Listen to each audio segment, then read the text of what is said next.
Brought to you by TechnoSpark 20 series smartphones. I'm superhuman. ये चुनाव जो है वो बेहद दिलचस्प हो चुका है, क्योंकि राजस्थान को लेकर तो खुद गृह मंत्री ने एडमिट कर लिया है कि 2 सीटों तक का कटौती हो सकती है। पर क्या वो कटौती उससे बहुत ज्यादा हो सकती है, और क्या कटौती पूरे देश में होने वाली है?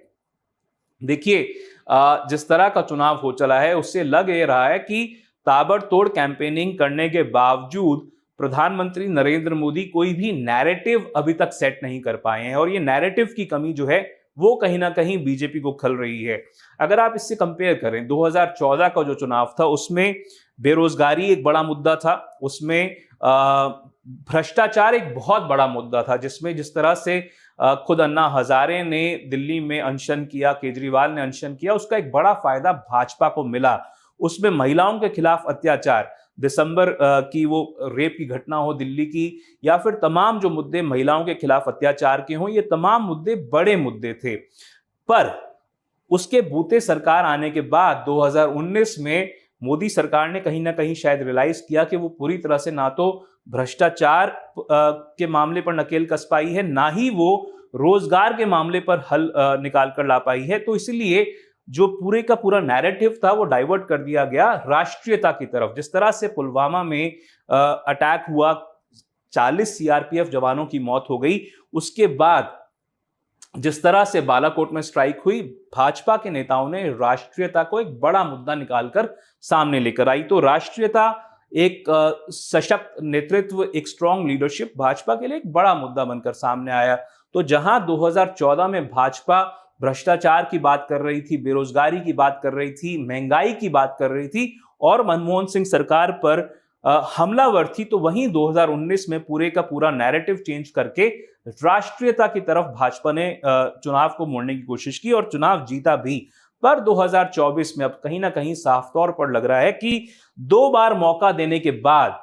नरेंद्र मोदी को क्या देश की जनता तीसरी बार मौका देने के लिए तैयार है। कांग्रेस के नेता कह रहे हैं कि लोगों को अब लग रहा है कि 2 बार मौका दे दिया, बहुत हो चुका, जो वायदे किए गए थे वो पूरे नहीं हुए हैं, और जिस प्रकार की बातें कही जा रही हैं उससे कहीं ना कहीं कांग्रेस के मुताबिक भाजपा में एक डेस्पिरेशन, एक फ्रस्ट्रेशन नजर आ रही है। पहली बार इस चुनाव में प्रधानमंत्री नरेंद्र मोदी के मुख से अडानी अंबानी का नाम कैंपेनिंग के दौरान निकला। उन्होंने कहा कि कांग्रेस को क्या माल मिल गया है, टेम्पो में माल पहुंच गया है क्या, जिसकी वजह से राहुल गांधी गाली नहीं निकाल रहे अडानी अंबानी को पिछले कुछ टाइम से। पर वो पैंतरा भी कहीं ना कहीं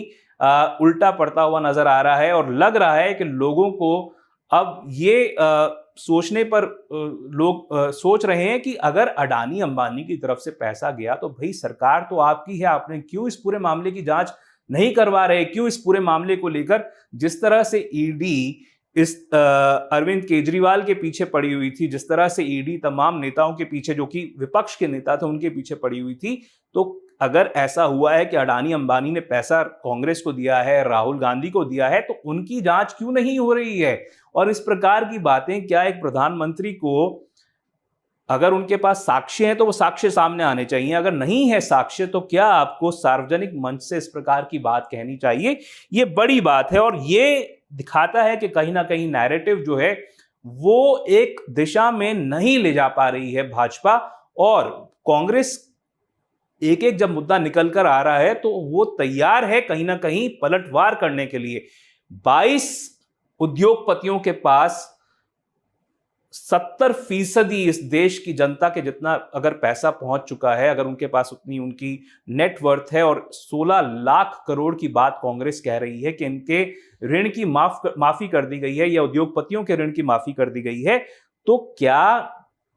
ये मुद्दा अगर कांग्रेस उठा रही है तो इसका कहीं ना कहीं इंपैक्ट, मेरा मानना है कि जमीनी स्तर पर हो रहा है। पर क्या उसको चुनावी फायदे की तरह कन्वर्ट कर पाएगी कांग्रेस, ये समय बताएगा। पर फिलहाल के लिए लग रहा है कि पूरा चुनाव जो है वो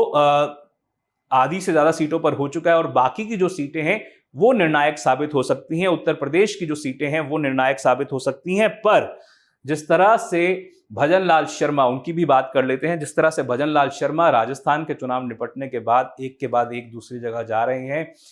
महाराष्ट्र में वो आज थे, कल भी महाराष्ट्र में वो रहेंगे, और जिस तरह से वो चुनाव की कैंपेन कर रहे हैं, लग रहा है कि वो भी थोड़ा बहुत विचलित हुए हैं। खुद गृह मंत्री ने जिस तरह से कहा है कि 2 सीटों की कटौती हो सकती है, 2 सीटों तक कटौती हो सकती है राजस्थान में, और इसी वजह से वो अपना पुरुषार्थ दिखा रहे हैं, अपना परिश्रम दिखा रहे हैं, घर पर नहीं बैठ रहे हैं, जगह जगह जाकर पार्टी का प्रचार कर रहे हैं। और राजस्थान में भाजपा के नेताओं की एक तरह से स्थिति जो है वो बेहद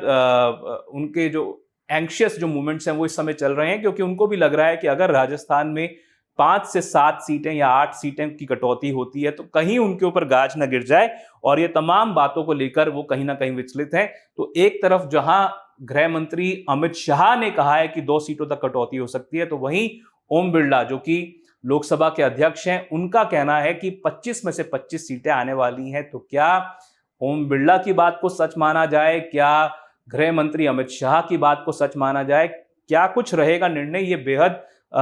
रोचक हो सकता है। 4 जून को कई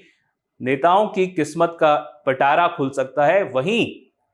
लग रहा है कि अंदर खाने जहां अब एक तरफ पहले सचिन पायलट के गुट में एक तरह से उत्साह की ऊर्जा पैदा हुई थी, तो वहीं अब अशोक गहलोत भी अमेठी को लेकर जो है कमर कस चुके हैं। वहां पर किशोरी लाल शर्मा जो है वो चुनाव लड़ रहे हैं, और उसको लेकर भी अशोक गहलोत अब उनके भी तेवर आक्रामक हो गए हैं। उन्होंने खुलकर संघ पर, प्रधानमंत्री नरेंद्र मोदी पर हमला किया है। अशोक गहलोत ने यहां तक कह डाला है कि भाजपा ने गलती कर दी है प्रधानमंत्री नरेंद्र मोदी के चेहरे पर चुनाव लड़ने के फैसले को लेकर। उन्होंने कहा है कि जिस तरह से नरेंद्र मोदी ने चुनाव लड़ने का फैसला लिया है, उसके बाद ये लग रहा है कि एक के बाद एक जो उनका बयान आ रहा है वो समझ नहीं पा रहे हैं कि वो कह क्या रहे हैं, कंफ्यूज्ड हैं, उनको समझ नहीं आ रहा है कि किस प्रकार का बयान देना चाहिए। और उसी वजह से जो मंगलसूत्र का उनका बयान आया, जिस तरह से उन्होंने कहा कि ये आप महिलाओं के मंगलसूत्र को लेकर ले जाएंगे, मुसलमानों को दे देंगे, और जिस तरह से उनका बयान आया तमाम अन्य मुद्दों को लेकर, अडानी अंबानी को लेकर, तो उन्होंने कहा कि इसको लेकर भाजपा का जो काडर है और आरएसएस का काडर है वो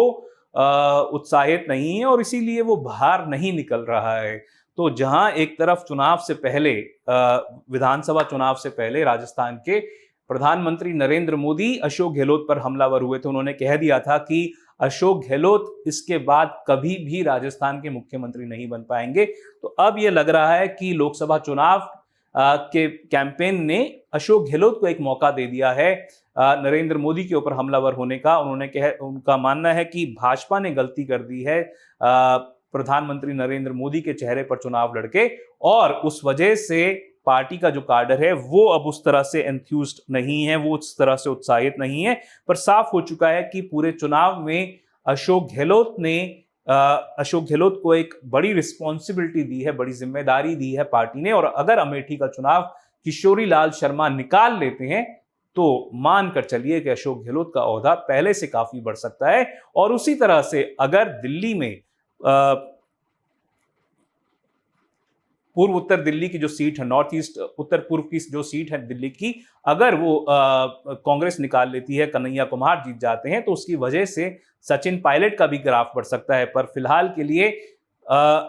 अरविंद केजरीवाल की वापसी की वजह से INDI अलायंस में एक जबरदस्त उत्साह देखा जा सकता है। वो कितनी सीटें लाती है कांग्रेस के लिए, क्योंकि देखिए दिल्ली में अरविंद केजरीवाल की पार्टी अकेले चुनाव नहीं लड़ रही है, वो अलायंस पर लड़ रही है। पर क्या अरविंद केजरीवाल के लिए अगर एक सिंपैथी फैक्टर क्रिएट हुआ है, तो बड़ा सवाल ये है कि जिन सीटों पर कांग्रेस चुनाव लड़ रही है, जो लोग अरविंद केजरीवाल को जेल भेजने की वजह से अगर नाराज थे, तो क्या वो कांग्रेस के उम्मीदवारों के लिए वोट करेंगे? क्योंकि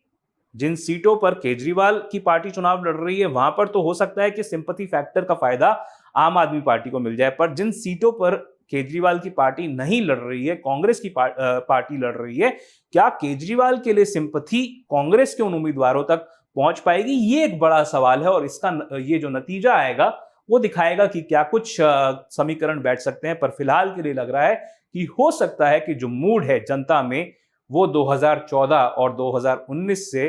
कुछ अलग लग रहा है। राजस्थान तक के लिए जयपुर से मैं देवंकुर वधावन।